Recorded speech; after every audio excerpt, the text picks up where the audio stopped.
मित्रांनो, फुलाला सुगंध मातीचा या मालिकेच्या आजच्या भागामध्ये कीर्ती रूममध्ये असते तेव्हा ती मेणबत्ती पेटवून तिच्याकडे एकटक पाहत असते। तेवढ्यातच रोमा तेथे येते आणि काय करते असं विचारते।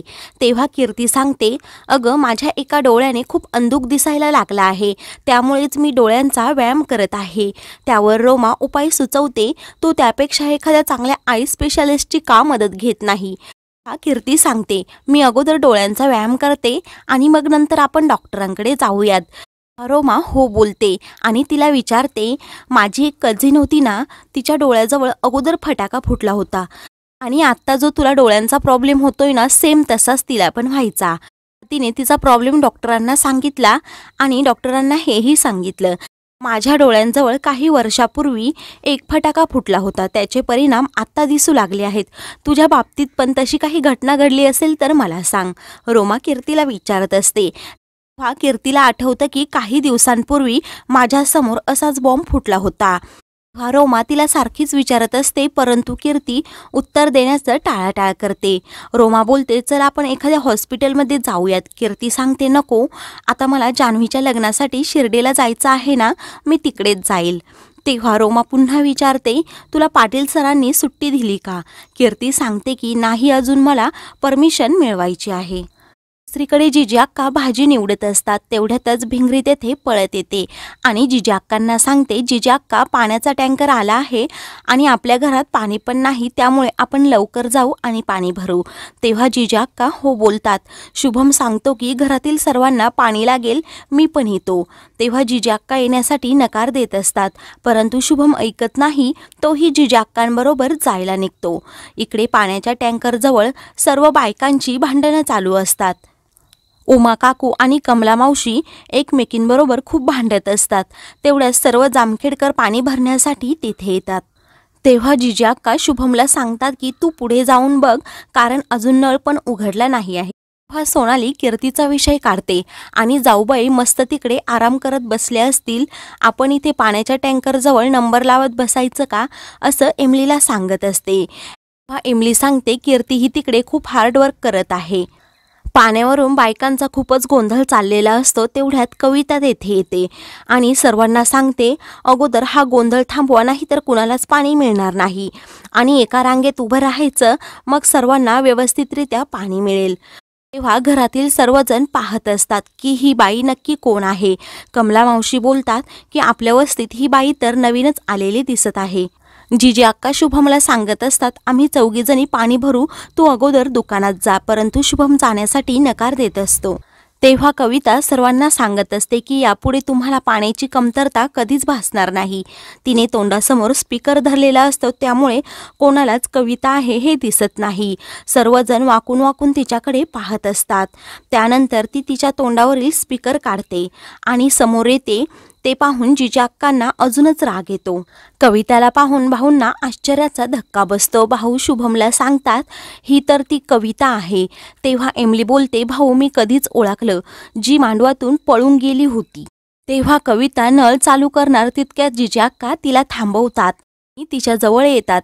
सोनाली मनातून खूपच खुश होते की आता जिजी अक्का ह्या कविताची चांगली खरडपट्टी काढणार। तेव्हा जिजी अक्का कविताला खूप झापतात आणि तिला बोलतात, मी तुला सांगितलं होतं ना, इकडे पाय पण ठेवायचा नाही, तू किती बिनलाजी आहे आणि निर्लज्ज आहेस। तेव्हा शुभम जिजी अक्कांना थांबवण्याचा प्रयत्न करत असतो, परंतु जिजी अक्का कविताला चांगलंच झापत असतात आणि तुला पळून जायची सवयच आहे असा आरोप कवितावर करत असतात। बाकी सर्व बायकांना प्रश्न पडतो की जिजी अक्का आणि कविताचं नक्की काय नातं आहे। तेव्हा कमला मावशींना आठवतं की ह्या मुलीचं तर शुभम बरोबर लग्न ठरलं होतं आणि ही भरमांडवातून पळून गेली। जिजी अक्का बोलतात, तू 500 टँकर आणले असते तरीही माझ्या मनाची आग विझली नसती। तेव्हा कविता विरोधात सर्व बायका आपापसात कुजबुजत असतात। भिंगरी एमलीला सर्व प्रकार सांगत असते की नक्की त्यावेळी काय झालं होतं। कमला मावशी कवितावर जोरात ओरडतात आणि तुझा पाण्याचा एकही थेंब नको असं तिला ठणकावून सांगतात। सर्व महिला कविता विरोधात आवाज उठवत असतात आणि शुभमला सांगतात की शुभम, बरं झालं हिच्याबरोबर तुझं लग्न झालं नाही। उमा काकू आणि कमला मावशीही कवितावर खूप चवताळलेले असतात की एवढ्या चांगल्या मुलाला तू नाकारलं, बरं झालं शुभम बरोबर तुझं लग्न झालं नाही, कारण आता त्याच्या आयुष्यात कीर्तीसारखा हिरा आहे. तुझी किंमत तर तिच्यापुढे काहीच नाही, तू दगड आहेस. कविताचा खूप अपमान होतो. कविताला खूप वाईट वाटत असतं. तेव्हा वस्तीतील सर्व लोक तेथून जातात. कविताने आणलेल्या टँकरचं एक थेंबही ते घेत नाही. त्यानंतर कविता पक्ष कार्यालयात येते आणि घडलेला सर्व प्रकार सांगत असते. हा पक्षप्रमुख कविताला सांगत असतात, मी तुम्हाला त्या भागातली उमेदवारी देऊ शकत नाही, कारण तुमची इमेज त्या वस्तीमध्ये एक भरमंडवातून पळून गेलेल्या मुलीची आहे. कविता त्यांच्यापुढे रिक्वेस्ट करत असते की काहीही करून मला ही उमेदवारी मिळालीच पाहिजे.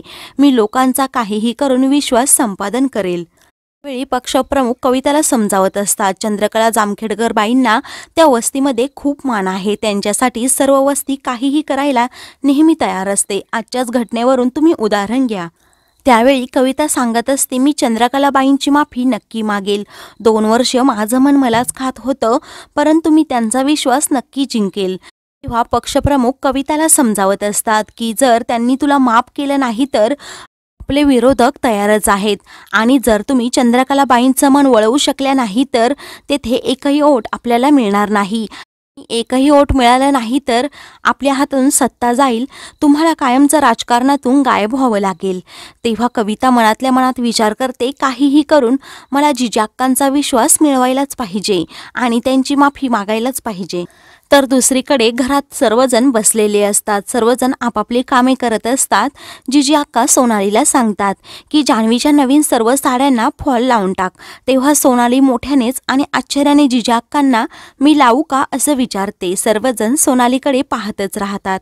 तेव्हा सोनाली उलट जिजी अक्कांना सांगते, मी जर ही सर्व कामे केली तर एमलीला खूप वाईट वाटेल. एमली बोलेल की मला कोणीच काम सांगत नाही.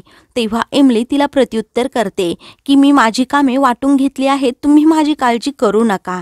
त्यामुळे जिजाक्कांनी तुम्हाला जे काम सांगितलं आहे तेच तुम्ही करा. तेव्हा सोनालीचा पोपट होतो. सोनालीवर सर्वजण हसतात. जिजाक्कांना लगेच कीर्तीची आठवण होते. जिजाक्का बोलतात की आत्ता जर इथे कीर्ती असती तर चटाचटा तिने कामे केली असती. त्यावेळी जिजी अक्का तनतन करत असतात. शुभम सांगत असतो की जिजी अक्का तू अजिबात टेन्शन घेऊ नको, मी सर्व तयारी केली आहे. जिजी अक्का त्याला विचारतात कीर्तीला सुट्टी मिळाली की नाही. शुभम बोलतो की त्या प्रयत्न करणारच आहेत. तर भाऊ बोलतात, कले तू अजिबात टेन्शन घेऊ नको, 20 दिवसांचं काम कीर्ती आली ना 2 दिवसातच कंप्लीट करेल. तेव्हा जिजी अक्का भाऊंना सांगतात की मला कीर्तीची आठवण येते, कारण ती घरात मोठी सून आहे. भाऊ बोलतात, आता कीर्ती नुसती मोठी सून राहिली नाही, आपल्या आता गावामध्ये पहिलीच IPS ऑफिसर होणार आहे आणि आता गावागावात तिचं नाव पण पोहोचणार आहे. त्यामुळे तू एवढं टेन्शन घेऊच नको. कीर्ती IPS होणार या विचाराने घरातील सर्वजण खूपच खुश असतात. इकडे कीर्ती पाटील मॅडमकडे येते. माझ्या नणंदेचं लग्न आहे, त्यामुळे मला फक्त 1च दिवस सुट्टी पाहिजे असं कीर्ती सांगत असते. तेव्हा पाटील मॅडम तिला विचारतात, तू नाही गेली तर लग्न तुझ्या वाचून राहणार आहे का. तेव्हा कीर्ती नाही बोलते. पाटील मॅडम तिला सांगतात, तू ॲप्लिकेशन करून ठेव आणि जर सुट्टी मंजूर झाली तर तुला कळवण्यात येईल. तेव्हा कीर्ती ठीक आहे असं बोलते. तेव्हा कीर्तीला खूप टेन्शन येतं की आता जर पाटील मॅडमनी सुट्टी सँक्शन नाही केली तर घरातील सर्वांना खूप वाईट वाटेल. तर मित्रांनो, पुढील भागामध्ये रोमाचा वाढदिवस असतो. त्यावेळी एक मुलगा तेथे येऊन रोमाला त्रास देत असतो.